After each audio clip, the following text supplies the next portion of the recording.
What's going on, everybody? Welcome back to Division Kings Boxing. Leave a like, leave a comment, and subscribe. For today's video, we're going to be jumping into Saul Canelo Alvarez and his potential opponents and what he plans on to do with his career going forward. As you guys all know, Canelo Alvarez is feeling the best he has in his career, and he doesn't plan on going anywhere anytime soon. And with his potential opponents, May and September is the dates that Saul Canelo Alvarez does fight. So we have two potential opponents this year. I personally think that it's going to be Jermall Charlo, and I personally think that it's going to be David Benavidez. But before we jump into that, I really want to jump into the fighters that he is not going to fight or not planning on fighting or just has no interest in these fights that does not benefit his career. And I really want to start off with Terrence Bud Crawford. Obviously a great talent, but from 147 to 168, obviously it's a big jump. And I know Crawford really wants that fight, and he believes that's the biggest fight in boxing. Let me know what you guys think about that too down below, if that's the biggest fight in boxing as of right now. But Canelo just really states that Terrence Bud Crawford is just too small for him and does nothing for his career, and he'll get nothing out of it. It benefits Crawford in every way, but it does not benefit Canelo, because if Canelo does beat him, people are going to say he was too small. Why didn't you fight someone in your own weight class? Why didn't you fight someone close in your weight class? No matter what, people are always going to criticize Canelo no matter what he does or who he fights. But that's just the boxing game. I can't go down anymore. But like he say, when they ask him for the Germonta fight, they don't wanna get credit for that fight. It's the same for me. I don't need to take that fight because everybody's gonna say it's too small, it's too small, it's too small, and then. And I think another reason why a lot of us really want to see, or why most of us want to see Terrence Crawford fight Canelo Alvarez, is because we really want to see if he can take on that big jump from 147 to 168, and to see if he can give Canelo Alvarez a run for his money, or is it going to end up like the way when Amir Khan jumped up and fought Canelo Alvarez and that fight turned out the way it did.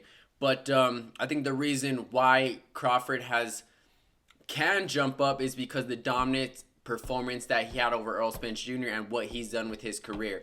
And the only reason why Canelo Alvarez could even consider that or even talk about it, he's been undisputed at 140, undisputed at 147. And like I said, the dominant performance that he had over Earl Spence Jr. And Crawford said that he was going to jump up to 154 regardless. And what's 168? But I would really like to see Terrence Crawford fight at 168 other than Canelo Alvarez, just to see how well his body feels, and if the speed and the power does come with it, or is he going to slow down.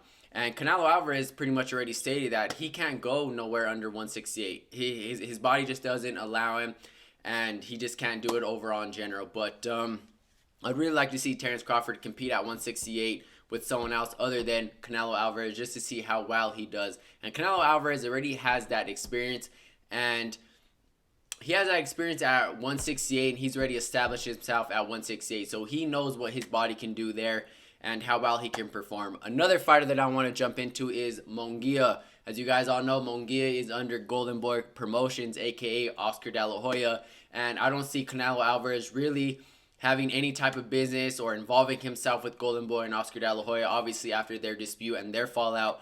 So like I said, I don't really see, even though it would be a great fight and a huge fight, I just don't see I don't see Canelo Alvarez and Oscar De La Hoya doing business with each other at all, or just any time in the future. Another fighter that I want to jump into, and another fighter who I think is up next to fight Canelo Alvarez, is Jermall Charlo. As you guys all know, Canelo Alvarez did fight his twin brother Jermall Charlo when he jumped up to 168 and fought Canelo Alvarez, and that fight ended up how it ended up going, with Canelo having a dominant performance over Jermall Charlo. But Jermall Charlo is at 160 pounds of weight class under Canelo Alvarez. But Jermall Charlo also had this to say too about the fight when he got asked about it on his live. Hey, I haven't even talked to Al Heyman since our last fight. So everybody else keeps talking about, oh, you about to fight Canelo, this and that. This. I ain't got no, it ain't no confirmation. I'm in an island somewhere. And obviously with Jermall stating what he just said, it seems like there's some communication issues going on with the Canelo and Charlo fight. Obviously him not talking to Al Heyman since his last fight. But I feel like this whole time Canelo Alvarez kind of knew, especially when he fought his twin brother Jermall Charlo, that he kind of knew that Jermall Charlo was going to be his next step in his career going on to the next year, 2024, in May. Canelo, is the plan to go back to back with the brothers? You said no up there, so that's not the plan? It's not my plan. Right now, I'm focused 100% in Jermel, but you never know. Could happen. And it seems like this fight between Jermall Charlo and Canelo Alvarez has been talked about more than any other matchup with Saul Canelo Alvarez. It's just been gravitating more to Canelo Alvarez and Jermall Charlo, especially obviously, like I said, when he did fight Jermall Charlo. I feel like that was obviously going to be his next step into fighting Jermall Charlo. And I like this fight a little bit better. Reason why? Because it's at 160 versus a 154 jump.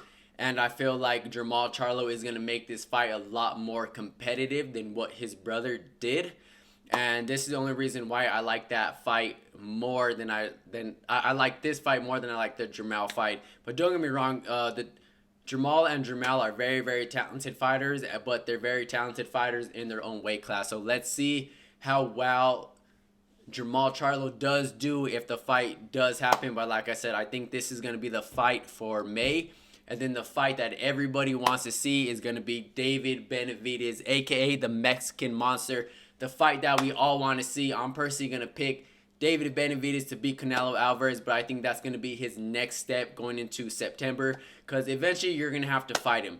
David Benavidez is just getting better and better and better as his career goes on, and David Benavidez is still young. Canelo Alvarez is starting to get up there in age. Don't get me wrong, I'm not taking anything away from Canelo Alvarez, but Canelo Alvarez still looks good, but eventually time is going to go on. And Canelo Alvarez has been in the boxing business, especially as a professional, for a very, very long time. So wear and tear in his body over time is going to be very, very dangerous if he doesn't fight Benavidez right here, right now, because it's just going to get more dangerous for him down the line if Canelo does start to age out. But like I said, I think the fight that we all want and the fight that everybody who thinks Canelo Alvarez is ducking, that's just your personal opinion. But I think we're going to get that fight in September. Let me know down in the comments below, you guys, who you think Canelo Alvarez's potential opponents are for May and September. And I'll catch you guys in the next one. I'm out.